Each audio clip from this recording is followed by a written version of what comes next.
현대인들의 최고 관심사는 건강과 가정이라고 하는 말이 있습니다. 어느 신문사에서 독자들에게 당신이 평소에 생각하고 있는 주요 관심사가 있다면 무엇입니까? 이런 질문을 했더니 나의 건강과 가정이라고 하는 대답이 가장 많았다고 합니다. 어느 여론조사기관에서 21세기의 가장 중요한 가치가 무엇이라고 생각합니까? 또 이렇게 묻자 사람들이 가장 높게 응답한 항목이 첫 번째로는 건강과 행복한 가정, 그 다음 순으로는 두 번째가 경제적인 풍요나 사회적인 성공이라고 대답을 했습니다. 그런데 현대사회는 사람들의 이런 소원을 잘 들어주지 않습니다. 오히려 현대 문명이 행복한 가정을 무너뜨리기도 합니다. 우리 주변에는 행복을 꿈꾸며 살아가던 가정이 뜻밖의 교통사고를 당해서 불행을 겪기도 하고 어린 자녀가 희귀한 질병으로 고통을 당하기도 합니다. 또 남편이나 아내가 불치병, 난치병에 걸려 가정의 먹구름이 몰려오기도 하고 잘 나가던 사업이 잘못되어서 부도가 나고 경제가 파탄되면서 가정의 행복도 파괴되는 그런 일들이 있습니다. 어떤 분은 남의 보증을 잘못 써주어서 돈도 잃고 건강도 잃는 이중 불행을 당하기도 합니다. 이러저러한 일들 때문에 행복한 가정은 이루기도 힘들고 지키기도 힘들다고 하는 것이 오늘 우리들의 현실이 되었습니다. 그래서 어떤 사회학자는 행복한 가정을 위해서는 4가지 기능이 필요하다고 했습니다. 첫 번째는 경제적인 기능으로 의식주의 문제가 해결되어야 합니다. 둘째는 교육적인 기능입니다. 자녀들을 잘 키우고 교육에 성공해야 됩니다. 세 번째는 오락적인 기능입니다. 가정 안에는 웃음과 즐거움이 있어야 됩니다. 그런데 4번째 기능에서는 종교적인 기능이 필요하다고 했습니다. 가정의 행복을 위해서는 반드시 종교적인 기능이 있어야 한다는 것입니다. 먼저 가정의 신앙이 일치되어야 하고 하나님의 도우심과 은총이 필요합니다. 행복한 가정이 되려면 물질적인 풍요를 넘어서는 영적인 풍요 그리고 초월적인 은총이 필요하다, 이렇게 말하고 있습니다. 세상을 살아가다 보면 평균적으로 예수를 믿는 사람이 예수를 믿지 않는 사람보다는 선하고 착하고 정직합니다. 그래도 예수 믿는 사람이 예수 믿지 않는 사람보다는 낫다는 것입니다. 그런데 세상은 할 수만 있으면 예수 믿는 사람들을 비난하려고 합니다. 세상 사람들이 잘못을 저지르면 의뢰 그러려니 그렇게 생각하면서도 예수 잘 믿는 사람이 잘못하게 되면 핏대를 올리게 됩니다. 처음에는 이런 일이 부당한 일이라 이런 생각을 하기도 했는데 요즘은 좀 다르게 생각합니다.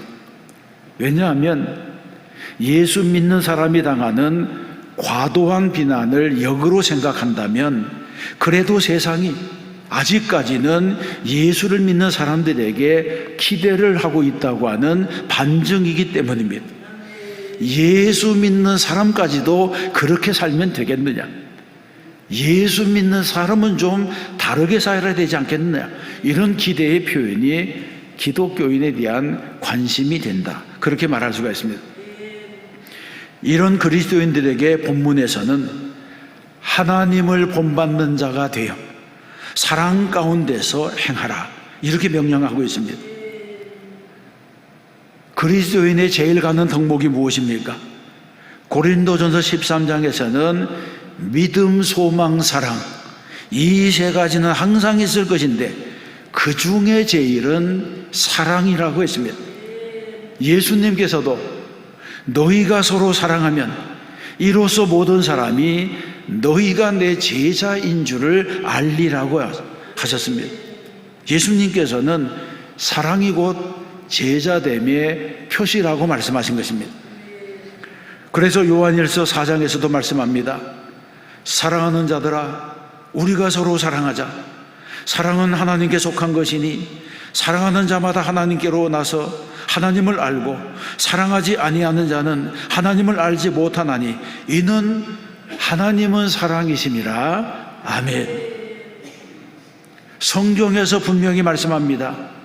그리스도인에게 사랑이 없다면 그 사람은 하나님의 사람이 아니라고 하는 것입니다. 적절한 예가 될지 모르겠습니다만은 사랑을 받아보지 못한 사람은 사랑하기가 힘듭니다. 제가 부목사로 섬겼던 교회는 사회복지시설들이 있었는데 그 중에 보리논이라고 하는 고아원이 있었습니다. 그런데 원래는 전쟁고아들을 위해서 설립한 기관이었는데 최근에는 전쟁고아가 없습니다. 결국에는 가정에서 버려진 아이들, 부모가 사라진 아이들, 부모가 행방불명된 아이들, 이런 아이들이 최근에는 고아원을 가득 채우고 있습니다. 그런데 제가 보면 이 고아원에서 자라는 아이들은 좀처럼 울지 않습니다. 싸우고 얻어맞아도 울지 않습니다. 화가 나서 씩씩거리긴 하지만 잘 울지 않습니다. 왜 잘 울지 않는 것입니까? 그것은 아무리 울어도, 아무리 억울한 일을 당해도 편들어 줄 만한 어머니가 없기 때문입니다. 아무리 시설에 보모가 잘해 주어도 어머니의 사랑까지는 느끼지 못하는 것입니다. 그래서 사랑을 받지 못하고 자란 사람은 다른 사람을 사랑하는데도 어려움을 겪게 됩니다. 사랑에는 희생적인 사랑과 이기적인 사랑이 있습니다. 그런데 사랑을 받고 자란 사람은 희생적인 사랑에 익숙합니다. 부모님이 베풀어 주신 사랑을 체험하며 자랐기 때문입니다. 그러나 사랑을 받지 못하고 자란 사람은 인간이 나빠서 그런 것이 아니라 배우고 경험한 것이 없기 때문에 희생적인 사랑까지는 나가지 못합니다. 그래서 이기적인 사랑을 가지고 세상을 살아가게 되는 것입니다. 이기적인 사랑이라고 하는 것은 자기 중심적인 사랑입니다. 이런 사람은 모든 초점이 자기에게 맞춰져 있기 때문에 상대방에 대한 배려가 부족합니다. 그래서 자기 중심적인 사람은 베풀 줄은 모르고 받으려고만 하는 탐욕적인 사랑에 빠질 수가 있습니다. 그러므로 어린 시절부터 사랑을 주고받으면서 살아가는 훈련, 이것을 받는 것이 무엇보다도 중요하다는 것입니다. 그러면 우리는 어떻게 사랑 안에서 행하며 살아갈 수가 있습니까? 먼저 사랑 안에서 행하려면 그리스도의 십자가를 바라보아야 합니다. 사랑 안에서 행하려면 좋은 모델이 있어야 됩니다. 물론 부모님의 사랑도 좋은 모델이 될 수가 있지만 완벽한 모델이 되지는 못합니다. 왜냐하면 부모님도 연약한 인간의 몸을 입었기 때문에 때로는 그 사랑의 일관성을 보이지 못할 때가 있습니다. 그래서 사랑의 가장 완벽한 모델은 예수 그리스도이십니다. 예수님은 우리를 사랑하셔서 자신의 전생애를 우리에게 주셨습니다. 예수님은 자신의 생명까지도, 피 한 방울까지도 아낌없이 쏟아부어 주셔서 완벽한 사랑의 모델이 되셨습니다. 이런 예수님께서 사랑에 대해서 말씀했습니다. 요한복음 15장에 보게 되면 사람이 친구를 위하여 자기 목숨을 버리면 이보다 더 큰 사랑이 없다, 이렇게 말씀합니다. 그리고 또 말씀하기를 나는 선한 목자라, 선한 목자는 양들을 위하여 목숨을 버린다, 이렇게 말씀하셨습니다. 예수님은 이 말씀을 실천하시려고 십자가에서 자기 목숨을 버리셨습니다. 그래서 이 십자가는 하나님의 사랑이 무엇인지, 주님이 우리를 어떻게 사랑하는지를 보여주신 모델이 되고 현장이 되었습니다. 예수님은 십자가에서 한계가 없어진 사랑, 끝까지 사랑하신 진정한 사랑의 모델을 우리에게 보여주셨습니다. 그러면 우리는 어떻게 살아가며 살아야 되겠습니까? 우리도 이런 사랑을 본받아야 됩니다. 사람으로서는 감히 도달하기 어려운 목표이지만 그래도 우리는 끝까지 사랑하려고 결심해야 됩니다. 남편과 아내는 어디까지 사랑해야 됩니까? 죽기까지 사랑해야 합니다. 남편과 아내는 죽음이 둘을 갈라놓을 때까지 사랑할 책임과 의무만 있지 미워할 권리가 없습니다. 그래서 성경에서는 남편과 아내들에게 자기 아내 사랑하기를 자신같이 하고 아내도 자기 남편을 존경하라, 이렇게 말씀하고 있습니다. 많은 가정사역자들이 사랑해요, 고마워요, 미안해요, 이런 말을 자주 하는 부부가 스트레스 지수가 낮고 심장 박동수가 안정되고 질병 발생률도 떨어져서 건강하게 오래 산다고 말합니다. 사랑해요, 이 말이 사랑의 묘약이 되어서 장수하게 한다는 것입니다. 그래서 우리는 배우자에게 사랑한다고 말하면서 오래 살든지 아니면 입을 꼭 다물고 일찍 가든지 둘 중에 하나를 선택해야 됩니다. 이런 사랑이 신앙으로 승화되게 되면 주님의 몸된 교회를 죽기까지 사랑하는 순교자가 되기도 하는 것입니다. 그러면 성도들은 얼마나 사랑해야 됩니까? 성도들은 예수 그리스도가 머리가 되신 그 한 몸에 속한 지체이기 때문에 내 몸을 사랑하는 것처럼 서로 사랑해야 됩니다. 손이 발을 미워할 수 없고 입이 혀를 미워할 수 없습니다. 그러면 우리는 믿지 않는 사람은 얼마나 사랑해야 됩니까? 바울은 로마서 9장에서 나의 형제 곧 고륙의 친척을 위하여 내 자신이 저주를 받아 그리스도에게서 끊어질지라도 원하는 바로라, 이렇게 말하면서 구원받지 못한 동족들을 향해서 자신의 생명을 건 사랑을 했다는 것입니다. 이것이 바로 전도자의 마음이 되고 이것이 바로 성도의 마음이 되어야 합니다. 성도에게는 구원받지 못한 영혼에 대한 사랑이 있어야 한다는 것입니다. 미국 뉴욕에는 강력 범죄자들을 수용하고 있는 아주 악명이 높은 싱싱교도소가 있었습니다. 이 교도소에서 있었던 일인데 1921년 엘 로웨스라고 하는 분이 이 교도소의 소장으로 부임했습니다. 그런데 이분이 20년 동안 그 교도소 소장으로 있는 동안에 이 싱싱교도소는 다른 교도소의 모범이 되는 교정시설로 완전히 변했습니다. 이런 변화는 교도소장의 수고와 헌신과 공적이기도 하지만 특별히 그의 아내였던 캐더린 여사의 헌신적인 사랑이 더 큰 원인이 되었습니다. 캐더린은 남편이 교도소장이 되었을 때에 세 아이의 어머니였습니다. 사람들은 그녀에게 교도소 안에는 들어가지도 말고 죄수들이 사용하는 시설물들을 함께 사용하면 안 된다고 충고했습니다. 그런데 교도소에서 운동 경기가 열리자 캐더린은 어린 세 자녀를 데리고 운동장으로 들어가서 재소자들과 함께 경기를 관람했습니다. 나중에 사람들이 어떻게 그런 위험한 곳에 아이들까지 데리고 들어갔느냐, 그렇게 나무라자 내 남편이 죄수들을 사랑으로 돌보고 있기 때문에 그들도 우리를 보살펴 줄 것이라고 믿었다, 이런 대답을 했습니다. 그로부터 16년 동안 이 캐더린은 맹인 죄수들에게 점자를 가르쳐주고 청각장애 죄수들에게는 수화를 가르쳐주면서 오직 그리스도의 사랑으로 재소자 한 사람 한 사람을 인간으로 대했습니다. 그러자 많은 재소자들이 이 캐더린을 향해서 하나님께서 싱싱교도소에 보내주신 사랑의 천사라고 불렀습니다. 그러던 어느 날 이 캐더린이 불의의 교통사고로 죽어버리고 말았습니다. 그 사실이 교도소에 알려주자 하루 종일 교도소가 눈물바다가 되었습니다. 다음날 캐더린의 장례식이 교도소에서 20리 정도 떨어진 작은 예배당에서 치러지게 되었는데, 아침 일찍 교도소 중앙 철문 앞에 재소자들로 가득 차게 되었습니다.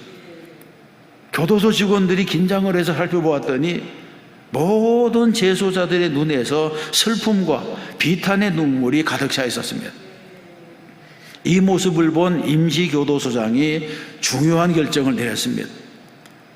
여러분들이 캐더린의 장례식에 참여하도록 허락하겠습니다. 그러나 오늘 밤 안으로 다 돌아와야 합니다. 그렇게 말하고는 교도소 직원들이 더 이상의 조건이 없이 교도소의 문을 열어주었고, 수백 명의 죄수들은 감시원도 없이 질서정연하게 장례식장에 가서 장례 예배를 드리고 묘지까지 가서 그녀를 송별했습니다. 물론 그날 밤 한 사람도 빠짐없이 모두가 교도소로 돌아왔습니다. 그 뒤에 악명이 높았던 교도소가 가장 모범적인 교도소로 변했다고 합니다. 여러분, 한 그리스도인의 사랑이 재소자들의 삶에 어떤 영향을 끼쳤는지를 보여주는 그런 사건이라고 볼 수 있습니다. 이처럼 성도들은 삶의 현장에서 그리스도의 증인이 되어야 합니다. 만일 이런 일들이 일어나지 않는다면 어떻게 우리가 잃어버린 영혼들을 구원할 수 있겠습니까? 말로만 해서는 안 됩니다. 생각만으로는 안 됩니다. 믿음은 말이 아니라 실천이요 행동입니다. 그래서 예수 그리스도의 십자가가 우리에게 모델이 되어주는 것입니다. 또 사랑 안에서 행하려면 하나님 중심으로 생각해야 됩니다. 하나님 중심으로 생각하는 것은 모든 것을 하나님의 눈으로 바라본다고 하는 말입니다. 세상을 사람의 눈으로 보아도 어떤 눈으로 보느냐에 따라서 이해가 달라집니다. 예를 들면 한 범죄자를 볼 때에도 피해자의 눈으로 보는 것과 제3자의 눈으로 보는 것과 어머니의 눈으로 보는 것은 다릅니다. 범죄는 객관적인 사건이지만 보는 눈은 주관적이기 때문에 피해자의 눈은 분노로 가득 차 있겠지만 어머니의 눈은 안타까움과 긍휼로 가득 차게 될 것입니다. 그러므로 우리도 다른 사람을 볼 때에 어떤 눈으로 보느냐가 중요합니다. 만일 다른 사람을 재판관의 눈으로 보는 사람이 있다고 한다면 그런 사람은 다른 사람을 사랑하기가 힘들 것입니다. 왜냐하면 이 재판관의 눈을 가진 사람은 늘 옳고 그름을 따지게 될 것이고, 다른 사람의 실수와 허물을 살피게 될 것이고, 다른 사람을 비난하기 위해서, 비판하기 위해서 주목하기 때문에 그 마음속에는 원망과 불평과 시비가 일어나게 되는 것입니다. 결혼 생활도 마찬가지입니다. 남편이 아내의 재판관이 되고 아내가 남편의 감독관이 되면 그 결혼은 불행해질 것입니다. 부부 사이에 무엇을 판단해서 고치려는 눈을 가지면 그 순간부터 가정의 평화는 깨어집니다. 그러므로 우리는 그냥 서로를 사랑하는 사람이 되고 남편이 되고 아내가 되는 것이 좋다는 것입니다. 그래서 세상을 행복하게 살아가려면 사물을 바라보는 눈이 달라져야 됩니다. 내 입장에서만 바라보지 말고 상대방의 입장에서도 보고, 사랑의 눈, 사람의 눈으로만 보지 말고 하나님의 눈으로 보고, 너희 안에 이 마음을 품으라. 고 그리스도 예수의 마음이, 이렇게 말씀하신 것처럼 주님의 마음을 품고 세상을 바라보아야 하는 것입니다. 그렇습니다.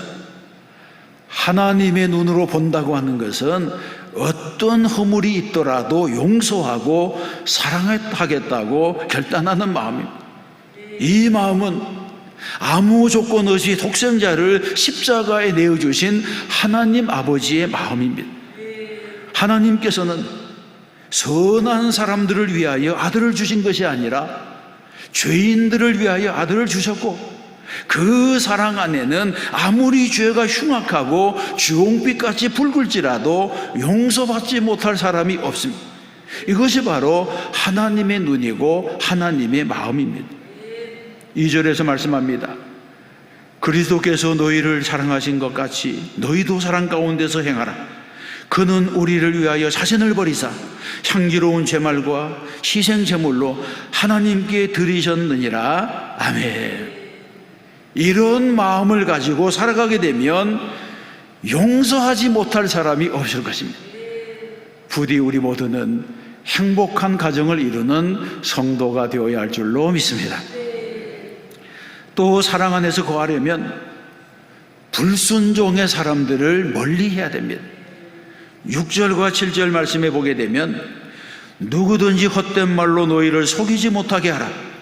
이로 말미암아 하나님의 진노가 불순종의 아들들에게 임하나니 그러므로 그들과 함께 하는 자가 되지 말라. 아멘.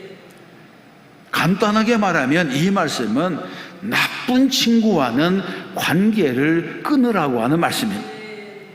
신앙생활하는 가운데 방해가 되고 위험한 것은 세속적인 친구들입니다. 내 주변에 세속적인 친구들이 많으면 내가 예배 드리러 가려고 하면 오늘 백화점의 세일이 마지막 날인데 이제 몇 장 안 남았다, 이렇게 속닥거리고, 기도하려고 하면 온 동네의 나쁜 소문은 다 주워다가 옆에서 읊어대면서 시험에 들게 하고, 교회에서 봉사하려고 하면 오늘은 꽃이 좋다, 단풍이 좋다, 날씨가 좋다, 좋은 데 놀러 가자, 이렇게 꼬드기는 세상 친구들 때문에 신앙생활에 지장을 받게 되는 것입니다. 여러분, 종교가 다른 것은 취미가 다른 것과는 질적으로 다릅니다. 저도 살아보니까 가치관이 다른 친구와의 우정은 오래 가지 못합니다. 고향 친구, 직장 친구, 학교 동창, 여러 친구들이 있지만 결국 저에게는 이제는 목사 친구들만이 남았습니다. 왜냐하면 생각하는 것과 추구하는 가치가 같기 때문에 그렇습니다. 그렇습니다. 예수를 잘 믿으면 친구가 바뀝니다. 이렇게 친구가 바뀌면서 내가 예수를 믿자 세상 친구들이 다 떨어졌다고 아쉬워하면 안 됩니다. 오히려 그 친구들을 전도의 대상으로 보아야 합니다. 그리고 이제는 내가 세상으로 끌려가는 것이 아니라 세상이 나에게 끌려와야 됩니다. 예수를 잘 믿으면 세상 사람들에게 끌려가는 것이 아니라 세상 사람들이 나에게 끌려와야 됩니다. 이것이 바로 전도이고 이것이 바로 성도의 사명입니다. 세상 일은 예배에 빠지면서까지 열심을 낼 만한 가치가 없습니다. 이 사실을 우리는 빨리 깨달아야 됩니다. 에베소서 4장에서 말씀합니다. 무릇 더러운 말은 너희 입 밖에도 내지 말고 오직 덕을 세우는 데 소용되는 대로 선한 말을 하여 듣는 자들에게 은혜를 끼치게 하라. 하나님의 성령을 근심하게 하지 말라. 아멘. 여러분, 우리 주변에는 교회를 오래 다녔지만 영적인 진보가 없는 사람들이 있습니다. 그렇게 되는 것은 여러 가지 이유가 있겠지만 한 가지 분명한 이유는 받은 은혜를 간직하지 못하기 때문입니다. 받은 은혜를 쏟아버리기 때문입니다. 은혜는 받았을 때에 잘 간직해야 됩니다. 그리고 받은 은혜대로 살려고 노력을 해야 됩니다. 그런데 받은 은혜를 말로 다 쏟아버리는 사람이 많습니다. 특히 예배를 마치고 모여서 헛된 말로 은혜를 쏟아버릴 수가 있습니다. 그래서 교회에는 마귀가 역사하는 골방이 필요가 없습니다. 받은 은혜를 간직하는 사람이 되어야지 신앙생활에 승리하게 되는 것입니다. 여러분은 교회에 왔을 때에 오직 주님만을 생각하세요. 성경만을 이야기하세요. 내가 전도한 간증을 하세요. 사랑의 말을 하세요. 하나님이 내 인생에 어떻게 간섭하셨는지 그 사실을 말하세요. 이런 것이 바로 덕을 세우는 일입니다. 쓸데없는 말, 누추한 농담, 세상 화제 이런 것을 삼가하세요. 원망과 불평과 불만의 말을 그쳐야 됩니다. 우리가 덕스러운 말을 하지 아니하면 우리 안에 계신 성령님께서 근심하신다고 말씀하고 있습니다. 그러므로 성도는 모든 것을 은혜로 생각하려고 하는 마음의 결정을 해야 됩니다. 병이 들었을지라도 감사하고, 계획한 일이 잘못되었을지라도 감사하고, 어려운 시련을 겪을지라도 감사하기로 결정해야 됩니다. 하루하루가 아니라 인생 자체를 감사하며 살기로 결정해야 됩니다. 모든 것을 은혜로 알고 감사하기로 작정하는 것, 이것이 바로 신앙의 중대한 결정이 되는 것입니다. 감사하기로 결정하면 모든 상황이 변화됩니다. 은혜의 눈이 열리기 때문에 환경이 변하지 않더라도 내 마음이 먼저 변하게 되는 것입니다. 사랑하는 성도 여러분, 우리는 은혜의 눈이 열리고 감사하는 마음이 나를 지배하며 사랑 안에서 행하는 사람이 되어야 합니다. 우리는 교회에서 신앙생활하면서 내가 다른 사람에게 좋은 믿음의 친구가 되어야 합니다. 그래서 내 주변에는 은혜의 눈이 열린 사람들, 감사의 입이 열린 사람들, 사랑 안에서 행하는 사람들이 가득해야 하는 것입니다. 세상은 유유상종이기 때문에 내가 먼저 변화되면 내 주변에 예수님을 닮은 사람들, 기도하는 사람들, 사랑 가운데 행하는 사람들이 모여들게 되어 있습니다. 이런 신앙의 친구들이 평생의 동역자가 되는 것입니다. 날마다 그리스도의 사랑 가운데 행하면서 승리하는 저와 여러분 되시기를 주님의 이름으로 축원합니다.